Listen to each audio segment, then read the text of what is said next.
Paus adalah pemimpin tertinggi umat Katolik di dunia yang berkedudukan di Vatikan. Jumlah paus di dunia yang memimpin sejak abad pertama hingga sekarang adalah sebanyak 266. Pada abad pertama terhitung ada 5 paus yaitu Santo Petrus, tahun 30–64. Santo Linus 64–76. Santo Anakletus 76–88. Santo Clemens I 88–99 dan Santo Evaristus tahun 99–105. Seterusnya tugas ini tetap terjaga hingga Paus Katolik pada abad 21 ini. Paus Benediktus ke-16 bertugas tahun 2005 sampai tahun 2013 dan Paus Fransiskus masih bertugas 2013 sampai sekarang. Paus dari bahasa Belanda, Paus, bahasa Latin, Papa dari bahasa Yunani. Papas artinya ayah, sejatinya adalah uskup Roma, yang menjadi pemimpin gereja Katolik di seluruh dunia.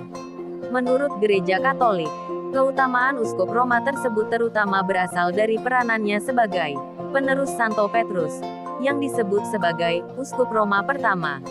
Petrus sendiri mendapatkan keutamaannya dari Yesus sendiri, yaitu saat ia memberikan kunci kerajaan surga dan kuasa untuk mengikat dan melepaskan, serta menamainya batu karang, dan di atasnya gereja akan didirikan, sebagaimana Injil Matius 16 ayat 18–19.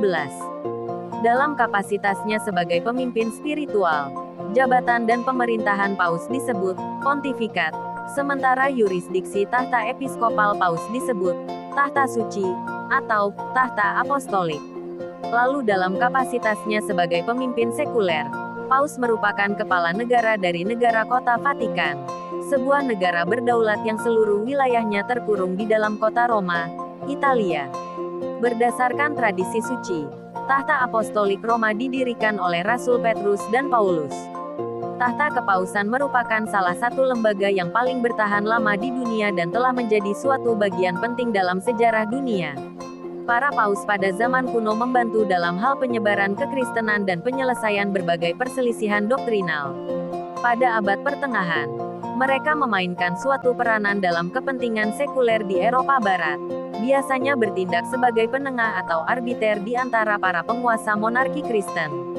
Pada zaman modern, selain menyebarkan iman dan doktrin Kristen, Paus terlibat dalam oikumenisme dan dialog antaragama, karya sosial, serta pembelaan terhadap hak asasi manusia. Paus dianggap sebagai salah satu orang yang paling berpengaruh di dunia karena pengaruh budaya dan diplomatik yang dimilikinya.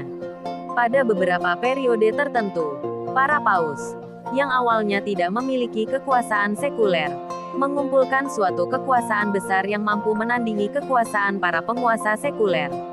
Namun dalam beberapa abad terakhir, para paus secara bertahap dipaksa untuk melepaskan kekuasaan temporal kepausan, dan saat ini jabatan pontifikat utamanya lebih berfokus pada persoalan keagamaan.